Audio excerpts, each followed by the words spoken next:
कहानी की शुरुआत होती है भारत नाम के व्यक्ति से, जो अब बुजुर्ग हो चुका है, लेकिन उसके भीतर आज भी एक मजबूत आत्मा और जिंदा जज्बा है। वह दिल्ली की एक पुरानी कोठी में रहता है, जिसे अब तोड़कर मॉल बनाने की योजना चल रही है। भारत अपने परिवार के साथ इस घर में वर्षों से रह रहा है, और यह कोठी उसकी यादों का एक जीता जागता हिस्सा है। भारत के मन में आज भी अपने बचपन की वो भयावह रातें ताजा हैं, जब भारत पाकिस्तान बंटवारे के दौरान लाहौर से उनका परिवार दिल्ली आने के लिए ट्रेन में सवार हुआ था। हजारों लोग सीमाएं पार कर रहे थे, और उस भीड़ में भारत अपने पिता गौतम कुमार और बहन गुड्डी से बिछड़ गया। उसकी मां जानहेवी देवी अपने 3 बच्चों के साथ भारत पहुंचती है। तभी भारत अपने पिता से किए गए उस वादे को आज तक निभा रहा है, जब तक जिंदा हूं तुम्हारा इंतजार करता रहूंगा। भारत अब एक जिम्मेदार बड़ा बेटा बन जाता है, जो परिवार का पेट पालने के लिए हर संभव काम करता है। कहानी उसके जीवन के कई पड़ावों को छूती है। रेलवे मजदूरी, सर्कस में मौत से खेलने वाला स्टंटमैन, अरब में तेल रिग पर मजदूरी, भारतीय सेना के साथ काम, और फिर वृद्धावस्था तक की यात्रा। हर पड़ाव पर उसके साथ कई लोग आते हैं और कई बिछड़ जाते हैं। भारत का सबसे पहला ठिकाना बनता है रेलवे स्टेशन, जहां वह अपने मामा के साथ मजदूरी करता है। यहां से शुरू होती है उसकी मेहनत की दुनिया। समय बीतता है, भारत अपने दोस्त विलायती के साथ काम करता है और अपने छोटे भाई बहनों को पढ़ाता है। समय के साथ भारत एक सर्कस में स्टंटमैन बन जाता है, जहां उसकी मुलाकात होती है राधा से, जो उसी सर्कस की ट्रैपेज आर्टिस्ट होती है। दोनों के बीच प्यार पनपता है, लेकिन भारत को फिर से परिवार की जरूरतें याद आती हैं और वह सर्कस छोड़कर आगे बढ़ता है। इसके बाद भारत तेल निकालने के लिए अरब चला जाता है। वहां उसकी मुलाकात होती है कुमुद रैना से, जो एक सशक्त और आत्मनिर्भर महिला है और रोजगार एजेंसी में काम करती है। कुमुद भारत से प्रभावित होती है और उससे शादी का प्रस्ताव रखती है, लेकिन भारत अपने परिवार की जिम्मेदारी के कारण शादी से इनकार कर देता है। फिर भी दोनों का साथ बना रहता है और कुमुद भी भारत के परिवार का हिस्सा बन जाती है। कहानी में एक भावुक मोड़ तब आता है जब भारत दूरदर्शन पर एक कार्यक्रम के जरिए रेड क्रॉस के माध्यम से अपने पिता और बहन को खोजने की कोशिश करता है। वर्षों बाद उसे अपनी बहन गुड्डी मिलती है, लेकिन पिता अब भी नहीं मिलते। वह बुजुर्ग भारत, जो अब अपनी कोठी बेचने को तैयार नहीं था, अब अंत में उसे छोड़ने को तैयार हो जाता है। उसकी यात्रा, जो अपने पिता से मिलन की आस में शुरू हुई थी, अब उसे अपने बीते समय से मुक्त कर देती है। अरब की गर्म हवाओं और रेगिस्तानी जमीन पर मेहनत करते हुए भारत की सोच दिन ब दिन और मजबूत होती चली जाती है। तेल रिग के इस मुश्किल काम ने उसे और भी कठोर बना दिया है, लेकिन उसके चेहरे पर अब भी एक मुलायम मुस्कान बनी रहती है। वहीं कुमुद, जो कि वहां की कर्मचारियों की देखरेख करती है, भारत के जीवन में धीरे धीरे एक ऐसा स्थान बना लेती है जो प्रेम से कहीं ज्यादा एक साझेदारी का रूप लेता है। कुमुद और भारत के बीच बातचीत का सिलसिला गहरा होता है। एक दिन जब काम के बाद सब लोग खाना खा रहे होते हैं, तब कुमुद भारत से पूछती है कि वो शादी क्यों नहीं करना चाहता। भारत उसे बताता है कि उसके लिए शादी का मतलब केवल प्यार नहीं, बल्कि जिम्मेदारी है, और जब तक उसके परिवार की जिम्मेदारी पूरी नहीं होती, वह किसी और को अपने जीवन में नहीं ला सकता। कुमुद इस जवाब से आहत तो होती है, लेकिन वो भारत की सच्चाई और दृढ़ता को समझती है। वह भारत के परिवार से मिलने भारत लौटती है और वहां जानहावी देवी से मिलती है, जो अब बूढ़ी हो चुकी हैं, लेकिन आज भी अपने खोए हुए पति और बेटी की राह देखती है। कुमुद को जानहेवी में अपनी मां जैसी ममता दिखती है और वो भारत के परिवार से जुड़ जाती है। इस बीच भारत के छोटे भाई चमन की नौकरी लग जाती है और छोटी बहन मीना की शादी की बात चलने लगती है। भारत अपने परिवार के लिए इतना समर्पित है कि वह अपनी इच्छाओं को हमेशा पीछे रखता है। वह अब एक स्थायी नौकरी चाहता है जिससे उसका परिवार सुरक्षित रहे। कुछ वर्षों के संघर्ष के बाद भारत दूरसंचार विभाग में रेडियो अनाउंसर की नौकरी पाता है, जहां वो देश के कोने कोने से कहानियां सुनता और सुनाता है। यही काम उसे रेड क्रॉस के एक कार्यक्रम से जोड़ता है, जहां वो लापता लोगों को मिलाने में मदद करता है। वह इसी माध्यम से अपने जैसे लोगों की मदद करता है, लेकिन भीतर ही भीतर वह अपने पिता और बहन के मिलन की उम्मीद में हर कॉल को ध्यान से सुनता है। एक दिन एक कॉल आता है जिसमें एक बूढ़ी औरत बताती है कि वह अपनी माँ और भाइयों से बिछड़ गई थी। भारत की दिलचस्पी बढ़ती है और वह उससे सवाल पूछता है। वह औरत खुद को गुड्डी कहती है। भारत की आंखें भर आती हैं, वह चुप हो जाता है। रेड क्रॉस की मदद से भारत और गुड्डी का मिलन होता है। वर्षों बाद दोनों गले लगते हैं और एक साथ रोते हैं, लेकिन पिता अब भी नहीं मिलते। गुड्डी बताती है कि ट्रेन में चढ़ने से पहले पिता उन्हें किसी और के साथ भेजना चाहते थे और तब से वे बिछड़ गए। अब भारत को लगता है कि जीवन के कई सवालों के उत्तर तो मिल गए हैं, लेकिन सबसे महत्वपूर्ण उत्तर, अपने पिता से मिलन, अब भी अधूरा है। भारत अब उम्र के उस पड़ाव पर था जहां लोग आम तौर पर जीवन से उम्मीद छोड़ देते हैं, लेकिन उसके भीतर अपने पिता को खोज निकालने की आग अब भी शांत नहीं हुई थी। उसने निर्णय लिया कि अब वह सिर्फ प्रतीक्षा नहीं करेगा, बल्कि सक्रिय रूप से अपने पिता को खोजेगा। रेड क्रॉस और टेलीविजन नेटवर्क के माध्यम से वह सीमा पार पाकिस्तान के पुराने रिकॉर्ड्स खंगालने लगा। कई बार उसे सीमा पर सेना की सहायता लेनी पड़ी, कई बार राजनीतिक कार्यालयों के चक्कर लगाने पड़े, लेकिन हर बार एक दीवार खड़ी हो जाती। या तो कागजात अधूरे होते या जानकारी खो चुकी होती। इसी समय कुमुद, जो अब भारत के जीवन की स्थायी और सशक्त भागीदार बन चुकी थी, ने भारत को समझाया कि वह अपनी तलाश के साथ साथ अपने परिवार को भी देखे, जो अब उसका सहारा बन चुका है। लेकिन भारत का जवाब वही था, जिस वादे से जीवन शुरू हुआ उसका पूरा होना जरूरी है। कहानी अब एक और मोड़ लेती है जब रेडियो स्टेशन पर एक कॉल आता है। कॉल करने वाला एक बुजुर्ग व्यक्ति था जिसकी आवाज कंपा रही थी। उसने बताया कि वह पाकिस्तान में रहता है और वर्षों पहले अपनी पत्नी और बच्चों से बिछड़ गया था। भारत की धड़कनें तेज हो गईं। उसने सवाल पूछना शुरू किया। क्या नाम था आपकी पत्नी का? बच्चों के नाम? उस दिन क्या हुआ था? जैसे जैसे वह व्यक्ति जवाब देता गया, भारत की आंखें भर आईं। ये वही विवरण थे जो उसके पिता के हो सकते थे। भारत ने तुरंत रेड क्रॉस को सूचना दी और पाकिस्तान स्थित संस्था से संपर्क स्थापित किया गया। कुछ ही दिनों में उस व्यक्ति का नाम सामने आया, गौतम कुमार। भारत को समझ नहीं आ रहा था कि ये सपना है या हकीकत। वर्षों की प्रतीक्षा, आंसू, मेहनत और विश्वास का प्रतिफल अब सामने था, लेकिन भारत ने इसे परिवार से छुपाए रखा जब तक पुष्टि न हो जाए। कई डॉक्यूमेंट्स और तस्वीरों के मिलान के बाद यह पुष्टि हुई कि वह व्यक्ति वास्तव में भारत का खोया हुआ पिता है। लेकिन अब एक और बाधा खड़ी हो गई, पाकिस्तान से भारत लाना। दोनों देशों के बीच संबंध अच्छे नहीं थे और वीजा प्रक्रिया जटिल थी, लेकिन भारत ने हार नहीं मानी। उसने मीडिया की मदद ली, सोशल नेटवर्क पर अभियान शुरू किया और भारत पाक संबंधों के कई एनजीओ से समर्थन लिया। आखिरकार महीनों की लड़ाई के बाद भारत सरकार की अनुमति मिली। गौतम कुमार को एक विशेष अनुमति के तहत भारत आने की इजाजत दी गई। उस दिन जब वह स्टेशन पर ट्रेन से उतर रहे थे, भारत की आंखें बस उन्हीं चेहरों को तलाश रही थी जिन्हें वह वर्षों से याद करता आया था। वो वृद्ध आदमी एक लाठी के सहारे धीरे धीरे चल रहा था, आंखों में तलाश और चेहरे पर थकान। जब उनकी नजर भारत पर पड़ी तो दोनों के कदम थम गए। कुछ क्षण दोनों खड़े रहे, न कुछ बोले न कुछ पूछा।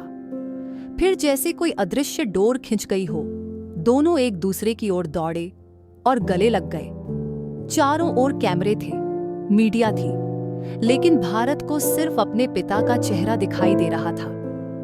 वह पल जिसे भारत ने बचपन से देखा था, आखिरकार पूरा हुआ। मां जाह्नवी, जो अब बहुत बूढ़ी थीं, अपने पति को देखकर फूट फूट कर रो पड़ी। गुड्डी, चमन, मीना और कुमुद भी उस पल का हिस्सा बन गए। पूरा परिवार वर्षों बाद एक साथ था। भारत के जीवन का सबसे लंबा सफर पूरा हुआ। भारत अब अपने जीवन के सबसे शांत दौर में पहुंच चुका है। मां से किया गया वादा पूरा हो चुका है। भाई गोदू को वापस लाने के बाद भारत की आंखों में सुकून है और उसकी चाल में स्थिरता वर्षों की बेचैनी जैसे शांत हो चुकी है। गुड्डू की हालत अब भी मानसिक रूप से पूरी तरह ठीक नहीं है, लेकिन परिवार के साथ होने से उसमें आश्चर्यजनक बदलाव आने लगे हैं। बहन और कुमुद उसका विशेष ध्यान रखती हैं। भारत उसे सुबह की सैर पर ले जाता है, पुराने गाने सुनाता है और वह कभी-कभी मुस्कुरा भी देता है। भारत अब धीरे-धीरे अपनी जिम्मेदारियां अगली पीढ़ी को सौंपने लगता है। उसकी बहन का बेटा अब बड़ा हो चुका है और परिवार के व्यापार की जिम्मेदारी संभाल रहा है। भारत को अब कोई चिंता नहीं है, न भविष्य की न अतीत की। कुमुद के साथ उसका रिश्ता अब और भी गहरा हो चुका है। जब वे दोनों एक पुराने पार्क में बैठते हैं, भारत एक मजाक में कहता है, तुम अब भी मुझसे शादी नहीं करोगी? कुमुद मुस्कुराती है और कहती है, अब शादी का क्या करोगे? दुनिया की सबसे बड़ी जिम्मेदारी तो पहले ही निभा दी तुमने। एक दिन भारत कुमुद से कहता है कि अब वह अपने जीवन की कहानी लिखना चाहता है, अपनी मां के वादे से शुरू करके उस वक्त तक जब वह गोदू को वापस लेकर आया। कुमुद उसका साथ देती है और वे दोनों मिलकर उसके जीवन के सफर को शब्दों में ढालने लगते हैं। भारत हर दिन लिखता है, कभी बचपन की बातें, कभी कोयला खदान, कभी समंदर की लहरें, तो कभी सर्कस का मजा। हर पन्ने में एक इंसान की जिजीविषा, एक भाई का प्रेम और एक बेटे का वचन दिखाई देता है। एक दिन गोदू भारत की गोद में सिर रखकर सो जाता है। भारत उसकी ओर देखता है और उसकी नींद में एक संतोष देखता है, जैसे वर्षों की थकान अब धीरे धीरे मिट रही हो। भारत अब अपने जीवन के अंतिम पड़ाव पर है, लेकिन उसके पास कोई अधूरापन नहीं है। जब वह स्टेशन जाता है तो अब वह वहां अपनी मां को नहीं ढूंढता, वह वहां सिर्फ बैठता है और मुस्कुराता है। कहानी अब अंतिम अध्याय की ओर है, एक विरासत जो सिर्फ एक व्यक्ति की नहीं बल्कि पूरे देश की कहानी बन जाती है। भारत अब अपने जीवन की आत्मकथा को अंतिम रूप दे रहा है। हर शब्द उसके अनुभव, उसके संघर्ष और वादों की गूंज लिए हुए है। इस पुस्तक का नाम वही रखता है, भारत। जब वह इसे प्रकाशित कराता है तो परिवार और समाज में हलचल मच जाती है। हर कोई उस साधारण आदमी की असाधारण यात्रा से अभिभूत हो जाता है। भारत की कहानी देश भर में चर्चा का विषय बन जाती है। किताब लॉन्च के समय पत्रकार, लेखक और सामान्य जनता बड़ी संख्या में जुटते हैं। कुमुद उसका परिचय कराती है और मंच पर खड़े होकर भारत सिर्फ एक पंक्ति कहता है, मैंने सिर्फ मां से किया वादा निभाया है। बाकी सब उस वादे की शक्ति थी। किताब को स्कूलों में पढ़ाया जाने लगता है। युवा पीढ़ी उससे प्रेरणा लेने लगती है। कैसे एक साधारण मजदूर, एक भाई और एक बेटा पूरे जीवन को एक मिशन की तरह जीता है। एक यूनिवर्सिटी भारत को आमंत्रित करती है आदर्श जीवन जीने की मिसाल विषय पर भाषण देने के लिए। भारत वहां युवा छात्रों से बात करता है और उन्हें अपने अनुभव साझा करता है। कभी कोई वादा दिल से करो तो उसे निभाने में पूरी उम्र लग जाती है, लेकिन जब वो वादा पूरा होता है तो इंसान खुद को पाता है। भारत अब गोदू के साथ सैर पर जाता है, साथ बैठकर पुराने किस्से दोहराता है। उसकी बहन अब वृद्धाश्रमों और अनाथालयों में काम करती है, भारत से प्रेरणा लेकर। कुमुद अब एक सामाजिक संगठन चलाती है जो बुजुर्गों की देखभाल में लगा हुआ है। भारत के जीवन के उस आखिरी दौर में जब अब उसे किसी दौड़ का हिस्सा नहीं बनना, वह हर सुबह सूरज को देखता है और सोचता है, मैं अपने हिस्से का देश जी चुका हूं। एक दिन जब वह स्टेशन पर बैठा होता है, एक बच्चा उसकी किताब ले आता है और कहता है, आप ही वो भारत हो ना जिसने अपनी मां से वादा निभाया था। भारत मुस्कुराता है, सिर हिलाता है और बच्चे से कहता है, अब तुमसे एक वादा चाहता हूं, अपने परिवार, अपने देश और अपने वचनों को कभी मत छोड़ना। समय बीतता है। भारत अब बूढ़ा हो चुका है। सफेद बाल, झुर्रियों से भरा चेहरा, लेकिन आंखों में वही चमक जो एक वचन निभाने वाले की होती है। उसका जीवन अब धीमा चल रहा है, लेकिन उसका असर तेज हो चला है। उसकी आत्मकथा को देश भर में पढ़ा जा रहा है, भाषाओं में अनुवाद हो रहे हैं और भारत का नाम प्रेरणा के प्रतीक के रूप में लिया जा रहा है। भारत अब ज्यादा समय शांत रहना पसंद करता है। वह पार्क में बैठकर बच्चों को खेलते देखता है और मुस्कुराता है। कभी कभी पास बैठे किसी बुजुर्ग से बात करता है। हम सबको कोई ना कोई वादा निभाना होता है, बस फर्क इतना है कि कोई जोर से बोलता है, कोई चुपचाप करता है। गुड्डू अब लगभग सामान्य जीवन जीने लगा है। उसकी आंखों में डर नहीं, बल्कि सुरक्षा का एहसास है। भारत और वह एक साथ बैठकर पुराने गाने सुनते हैं, वही जो उनकी माँ गुनगुनाया करती थी। एक दिन भारत को तेज बुखार हो जाता है। डॉक्टर आता है, परिवार घबरा जाता है, लेकिन भारत मुस्कुराकर कहता है, अब डर कैसा, मैंने तो जीवन पूरा जी लिया। उसके आसपास उसका परिवार है, बहन, कुमुद, गुड्डू और उनकी अगली पीढ़ी। सभी भावुक हैं, लेकिन भारत शांत है। वह कहता है, माँ के वादे ने मुझे रास्ता दिखाया था, लेकिन तुम सबने उस रास्ते को यात्रा बना दिया। कुमुद उसका हाथ थामे बैठती है। वो कहती है, तुमने मुझे जीवन भर अकेला नहीं महसूस होने दिया। भारत जवाब देता है, और तुमने मुझे जीते जी मुक्त कर दिया। अगले दिन भारत अपने बिस्तर से उठता है, स्टेशन की ओर जाने की जिद करता है। सभी मना करते हैं, लेकिन वह कहता है, मैं आखिरी बार उस जगह जाना चाहता हूँ जहां से सब शुरू हुआ था। स्टेशन पर पहुंचकर वह उसी बेंच पर बैठता है जहां वह मां के लौटने का इंतजार किया करता था। आंखें बंद करता है और धीमे से कहता है, अब मैं आ रहा हूं मां। उसकी सांसें थमती हैं, लेकिन चेहरा शांत है। उसके पास उसकी आत्मकथा की एक प्रति रखी है और कुमुद की हथेली उसके हाथ में। भारत चला जाता है, लेकिन उसकी विरासत, उसकी कहानी, उसका आदर्श आने वाली पीढ़ियों के लिए हमेशा जीवित रह जाता है। भारत के अंतिम संस्कार के दिन आसमान जैसे मौन हो गया था। पूरे मोहल्ले में शांति छा गई थी। वह व्यक्ति जिसने पूरे जीवन को एक जिम्मेदारी समझकर जिया, अब चला गया था, लेकिन उसकी कहानी केवल खत्म नहीं हुई थी।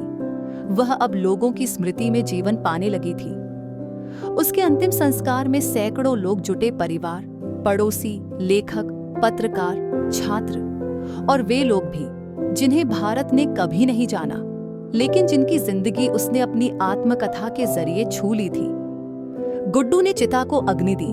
कुमुद ने भारत की किताब भारत को उसके पास रख दिया, जैसे एक वचन उसकी आत्मा तक पहुंचाया जा रहा हो। समाचार पत्रों में हेडलाइन छपी, भारत नहीं रहा लेकिन भारत जिंदा है। सरकार की ओर से भारत को मरणोपरांत पद्मश्री देने की घोषणा होती है। स्कूलों, विश्वविद्यालयों और सार्वजनिक पुस्तकालयों में उसकी आत्मकथा को विशेष स्थान दिया जाता है। उसका नाम एक स्मारक पर अंकित होता है। भारत, एक वचन का जीवन। कुमुद अब एक फाउंडेशन चलाती है, भारत ट्रस्ट, जो बुजुर्गों, अनाथों और विस्थापितों की मदद करता है। इस ट्रस्ट की टैगलाइन है, वादे को मत तोड़ो, क्योंकि उससे किसी का जीवन जुड़ा हो सकता है। गुड्डू अब दूसरों को बचाने और जोड़ने के काम में लग चुका है। ट्रेन स्टेशनों पर गुमशुदा बच्चों को उनके परिवारों से जोड़ने वाला अभियान चला रहा है। वह कहता है, मेरे भाई ने मुझे वापस लाया, अब मैं बाकी दुनिया के बच्चों को लौटा रहा हूँ। एक दिन एक टीवी चैनल भारत पर डॉक्यूमेंट्री बनाता है। उसमें पुराने वीडियो, तस्वीरें और भारत के शब्द होते हैं। दर्शक भावुक हो जाते हैं। उसके एक वाक्य को देश भर में दोहराया जाता है, मैं कोई खास नहीं, बस एक बेटा हूं जिसने अपनी मां से किया वादा निभाया। भारत के नाम से अब हर साल भारत सम्मान पुरस्कार दिए जाते हैं उन व्यक्तियों को जो परिवार, सेवा और सच्चाई के मूल्यों को सर्वोपरि मानते हैं। भारत अब नहीं है, लेकिन हर वह व्यक्ति जो अपने वादों को निभाने में विश्वास करता है, वह भारत है। भारत ट्रस्ट अब केवल एक संगठन नहीं रहा, यह एक आंदोलन बन चुका है। कुमुद इसके प्रमुख पद पर कार्यरत है, लेकिन यह संस्था अब सैकड़ों स्वयंसेवकों की मेहनत और समर्पण से चलती है। भारत के जीवन से प्रेरित होकर ट्रस्ट ने देश के विभिन्न हिस्सों में राहत केंद्र खोले हैं, विशेष रूप से उन स्थानों पर जहां बंटवारे के समय विस्थापित हुए परिवार अब भी संघर्ष कर रहे हैं। कई बच्चों को भारत ट्रस्ट ने स्कूलों में दाखिल कराया, वृद्धों के लिए घर बनवाए और भारत की आत्मकथा को शैक्षणिक पाठ्यक्रम में शामिल करवाने के लिए अभियान चलाया। गुड्डू हर सप्ताह एक नए स्टेशन पर जाता है, लोगों को बताता है कि कैसे एक वादा, एक भाई और एक परिवार किसी की जिंदगी बदल सकता है। उसका वीडियो एक बार फिर वायरल हो जाता है। उसमें वह कहता है, मेरा नाम गुड्डू है, लेकिन मैं आज भी भारत के नाम से पहचाना जाता हूँ। एक विशेष योजना चलाई जाती है, एक भारत एक वादा, जहां लोग किसी से किया अपना एक वादा रिकॉर्ड कर ट्रस्ट को भेजते हैं। उनमें से कई को ट्रस्ट मदद करता है निभाने में। इस अभियान से लाखों लोग जुड़े हैं। कई युवा भारत के जीवन को फिल्म या थिएटर के रूप में प्रस्तुत कर रहे हैं। उसकी कहानी अब भावनाओं, गीतों और नाटकों में जिंदा है। कुमुद को भारत के जीवन पर लिखी पुस्तक के लिए राष्ट्रीय सम्मान मिलता है। वह मंच से कहती है, भारत ने मुझे जीवन भर साथी कहा, लेकिन वो देश का साथी बन गया। एक दिन ट्रस्ट को एक चिट्ठी आती है पाकिस्तान से। उसमें लिखा होता है, भारत की कहानी पढ़कर मेरे आंसू निकल आए। मैं भी बांटवारे में मां से बिछड़ गया था। अब लगता है जैसे आपकी कहानी मेरी भी है। भारत की कहानी अब सीमाओं से परे पहुंच गई थी। भारत की कहानी अब एक वैश्विक प्रेरणा बन चुकी थी। संयुक्त राष्ट्र ने भारत ट्रस्ट को शांति और मानवता के लिए विशेष सम्मान देने की घोषणा की। कुमुद और गुड्डू को न्यूयॉर्क में आमंत्रित किया गया। वहां उन्होंने भारत के जीवन पर आधारित एक वृत्त चित्र प्रदर्शित किया और बताया कि कैसे एक व्यक्ति का व्यक्तिगत वादा पूरी मानवता को दिशा दे सकता है। भारत की आत्मकथा का अब तक 50 भाषाओं में अनुवाद हो चुका था। जर्मनी, फ्रांस, जापान और अफ्रीकी देशों में उसकी कहानी पर शोध हो रहा था। समाजशास्त्र, इतिहास और मानवाधिकार जैसे विषयों में। एक दिन एक जापानी महिला कुमुद को पत्र लिखती है, मैंने अपने पिता को बचपन में खो दिया, लेकिन भारत की कहानी पढ़कर मुझे लगा कि मैं उस बेटी की तरह हूं जिसे उसके पिता ने कभी नहीं छोड़ा। ब्रिटेन की एक विश्वविद्यालय में भारत और विभाजन के मानवीय पहलू नामक पाठ्यक्रम आरंभ किया गया। छात्रों को न केवल राजनीतिक घटनाएं सिखाई जाती, बल्कि भारत जैसे आम व्यक्ति के दृष्टिकोण से इतिहास को देखा जाता। एक बार एक बच्चा जो ट्रस्ट द्वारा शिक्षा पा रहा था, मंच से कहता है, अगर भारत एक वादा निभा सकता है तो मैं क्यों नहीं? मैं भी अपने माता पिता को गरीबी से बाहर निकालूंगा। भारत का एक स्मारक अब वॉशिंगटन डीसी में भी बन चुका था, जहां दीवार पर ये पंक्तियां लिखी थीं, He was not just a name, he was a promise kept। Guddu ने कहा, जब मैंने भारत को आखिरी बार देखा था, वो अकेले थे। आज मैं उन्हें हर किताब, हर भाषण और हर मुस्कान में देखता हूं। वे अब अकेले नहीं हैं। भारत की कहानी अब न केवल एक परिवार, न केवल एक देश, बल्कि पूरी दुनिया की प्रेरणा बन चुकी थी। समय बीत गया। भारत की कहानी अब किताबों, पाठ्यक्रमों और थिएटर से होती हुई डिजिटल दुनिया में भी फैल चुकी थी।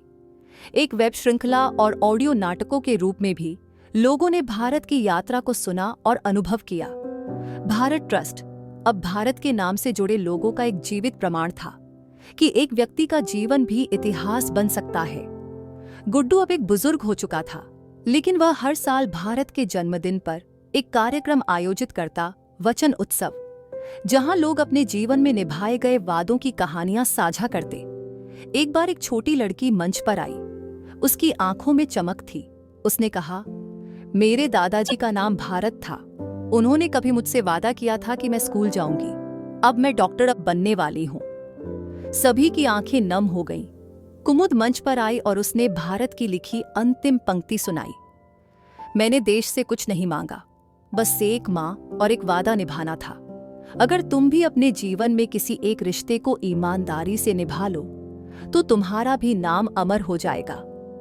देश के हर कोने में भारत की कहानी स्कूलों में सुनाई जाती, गांवों में भारत पाठशाला चलाई जाती, जहां बच्चों को जीवन में प्रतिबद्धता और प्रेम के महत्व की शिक्षा दी जाती। अंत में दिल्ली में इंडिया गेट के पास एक स्मृति स्तंभ बना, एक भारत। वहां लिखा था, इस स्तंभ को किसी राजा, सेनापति या वैज्ञानिक के लिए नहीं, एक आम आदमी के लिए खड़ा किया गया है, जिसने अपने वादे को निभाकर दुनिया को बताया कि सच्ची देशभक्ति क्या होती है। भारत अब कोई व्यक्ति नहीं था, वह अब एक विचार था, प्रेम, समर्पण और वचन का विचार। उसका नाम अब हर दिल में गूंजता था। समाप्त।